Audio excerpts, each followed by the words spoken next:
You want to support Roland Martin Unfiltered? Be sure to join our Bring the Funk fan club. Every dollar that you give to us supports our daily digital show. There's only one daily digital show out here that keeps it black and keep it real as Roland Martin Unfiltered. By going to RolandMartinUnfiltered.com, you can make this possible. You might remember this story, which is crazy. This is crazy story here. And that is the 2009 Atlanta cheating scandal. Of course, there's a new documentary called One Child Left Behind, examines the 2009 cheating scandal. Here is an excerpt of that documentary. People often ask me, what did this verdict cost? It cost everything. The legal system tried to kill me. I mean, it literally tried to destroy every aspect of my life. And I was like, oh boy, we were in a fight. It was real. In every way, I was murdered.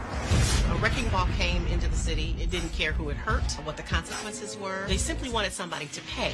To watch them with handcuffs being processed? My God, you're talking about educators. We worked 14, 16 hours a day for kids. You're trying to convince me to say I cheated. I will die before I stand up and say I did something I didn't do.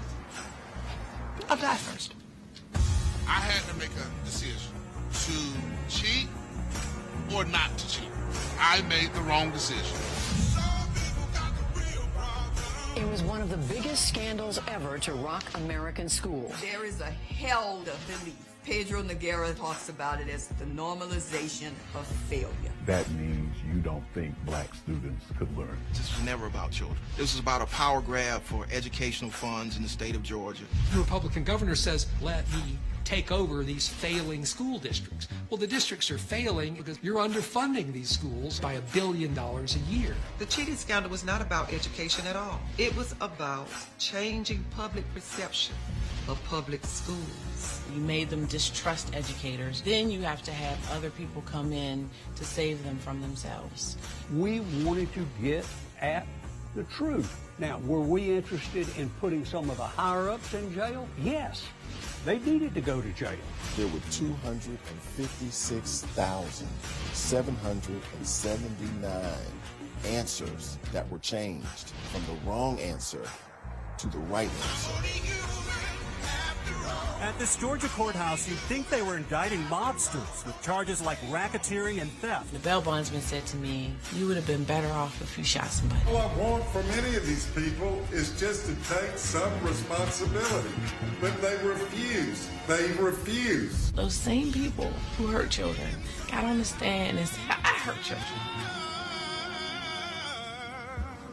And everybody believed them.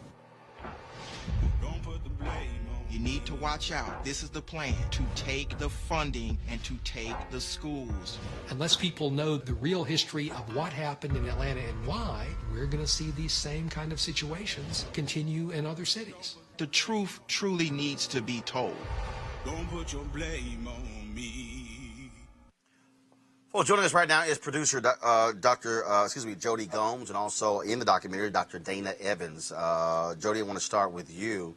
I mean, we all remember this trial, and there was so much drama. You had the issue of education, you had race, you had power, and you had black folks who were saying, wait a minute, these are black educators hurting our children. What made this something that you said, you know what, we really got to hone in on and do this documentary? Well, thank you, Roland, for having us on. When I heard the verdicts in this trial, I was working for the Jackson family, and I had just finished going through the Michael Jackson trial. And Conrad Murray got 3 years for what I felt was killing the most famous man in the world. And shortly thereafter, these educators were convicted of upwards of 30 years in prison. And it just didn't set right with me that, yes, there was a crime committed, but I wanted to question and do a deep dive on whether the punishment fit the crime. Whether there was cheating or not, I didn't know at that point when I first started getting into the deep dive. And once we got into... Go ahead. Once you got in, What did you come away Once with? we got it, we did indeed find that there were pockets of cheating. We did indeed put people on camera that attested to cheating and why they cheated. And I felt it was more important for us to get into the why. And the why truly was because a lot of these schools, when it came to the high stakes testing, they were underfunded to begin with. Kids were coming into middle school not being able to read at a first and second grade level. And of course, we're talking about public schools at this point. And so people were left with terrible choices. And of course, some people made the wrong decisions. And admittedly, in our film, there's some people that said, listen, I made the wrong decision. Had I known cheating, I knew it was immoral, but had I known cheating was illegal, I would not have done it. But in the meantime, a lot of those people who claimed they cheated and admitted to cheating and or took a plea deal for cheating still felt like they were not doing an injustice to the children because they were still teaching the kids, but just were deciding not to teach to test. They were teaching the kids and cheated on the test to put them forward to keep their schools from closing. But Dr. Dana Evans, I want to bring you in. But the issue that a lot of people raise, in which one I understand, is I get folks saying they wanted to keep schools open. But what you were dealing with, though, is you were kids who were being moved forward who actually weren't learning, who actually were not being educated. And so they were going through a system that was passing them, and they were being put at a disadvantage because once they washed out of the system, that was it. They had no other shot at life. So, can I talk now? Yes, that's go ahead. Misconception that's a misconception as it relates to particularly at Dobbs.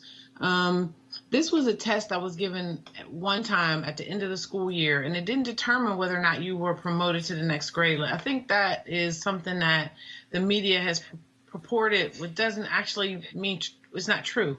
Now, I'm not saying in any way that cheating is right or justifying it. I think it's wrong. And I believe that people who cheated didn't believe in children or didn't believe in their ability to move children at high levels. I don't have those beliefs. I believe in African-American children. I'm an African-American. My son is an African-American child. And so I believe in our ability to achieve. But what happens is you get a test on the end of the school year. The next year you come back and we assess all throughout the school year, whether or not you were in getting tutoring or whether or not you were getting remedial assistance was not dictated by this one test score. And we were able to show that in court, that we produced 300 pieces of evidence. And particularly at my school, I was a brand new principal. It was my first year as a principal there. And I came and made a lot of changes. And those changes resulted in people being terminated, who hurt children, people who didn't teach, and a lot of other things. And I think it was retaliatory. But we got the Chamber of Commerce Award. I started a GED program at the school for parents in the community. We provided, I wrote $1 million grant for Dobbs. We had Saturday school, we had before school tutorial, we had after school tutorial, we had intervention in groups throughout the day. And so I vehemently just reject the notion that children were academically hurt on my watch. That did not happen. But let me ask you this question. If folks, if folks, and I'm going to come back to Jodi as well. If folks were cheating on tests, what would the penalty be for a student if they cheated on a test? So there are actually children who cheat on tests every day. I know that. That's what I'm saying. But I'm saying, what's the penalty?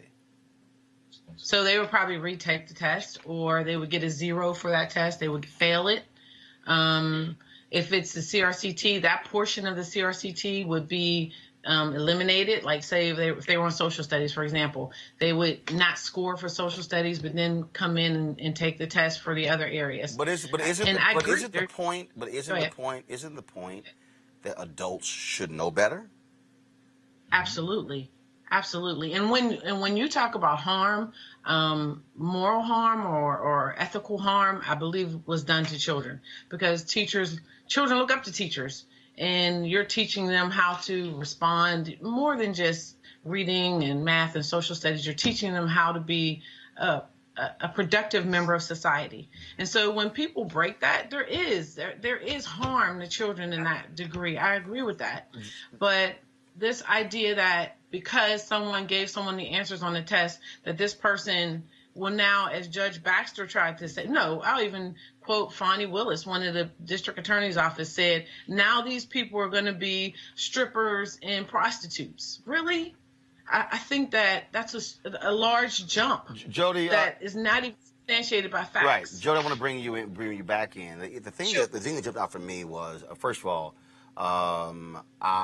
when folks were convicted, I had no issue with that. What I also argued that I did not believe that there should have been jail time because I believe that when you have to assess a person's risk, you have to assess the cost to the state. And that made no sense to me. In your research, as you were going through this, what jumped out at you? What surprised you the most? What caused you to say, "Yo, what was a wow moment for you?" Well, there were a couple wow moments, and first, I want to say I'm glad Dr. Evans is on here because we did a lot of research to find people that testified against some of these educators. There was a system of retaliation. Like we looked high and low for Dana Evans in particular to find anybody that could say she cheated, knew about cheating, or instructed anybody to cheat. And we could not find anybody that could come up with that valid answer that as we peel back the layers of the onions, we could poke holes in their stories as much as her story was put on trial. So I just want to say that we did our homework in ethically finding out before we put anybody's story in this film. We wanted to find out, did you or did you not cheat? And of course, a lot of these people are under appeal and testified in my film for the first time, and I'm honored for that. But one of the wow moments for me personally was this wasn't just happening in Atlanta.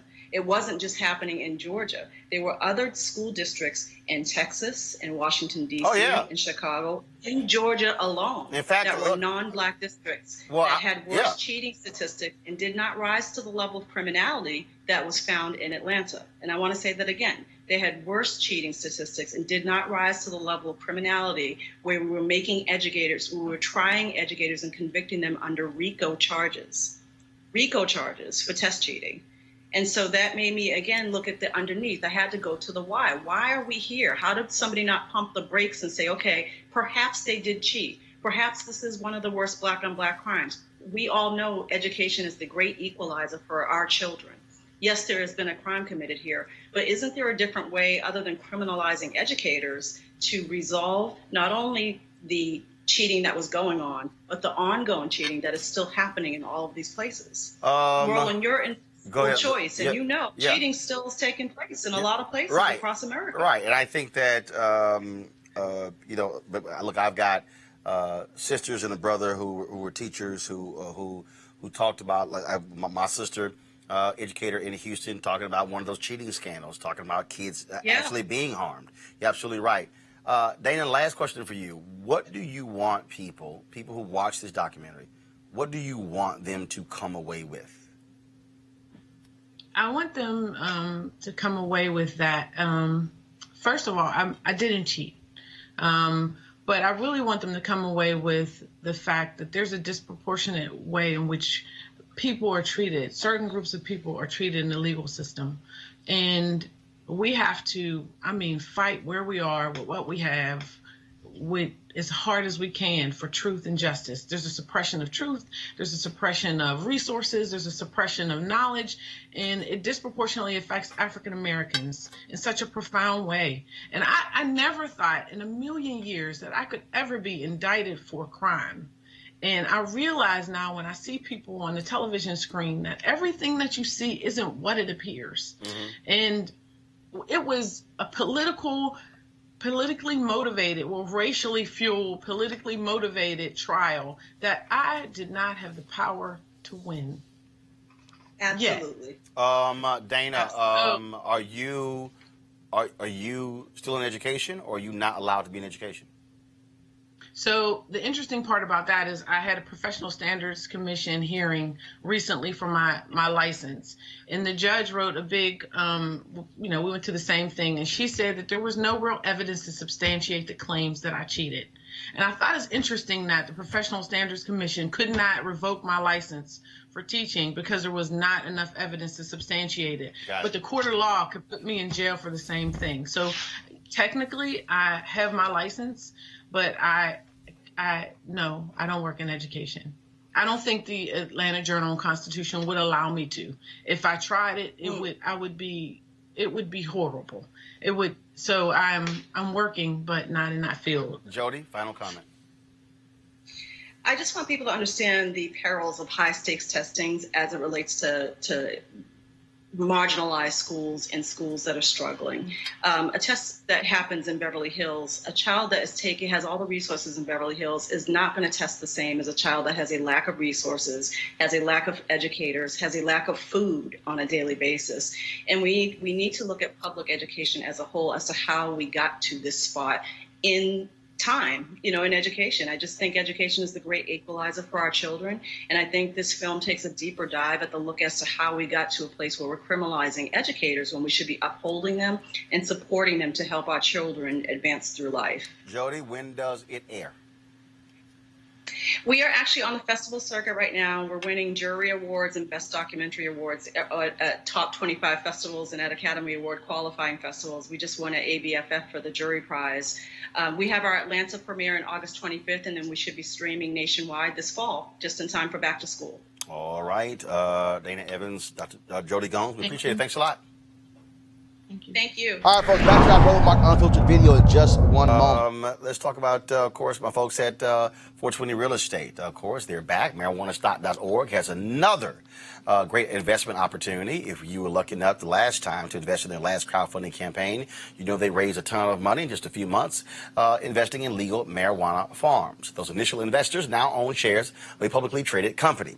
And last time, again, a lot of people missed it. They were sending emails saying, hey, I want to get in.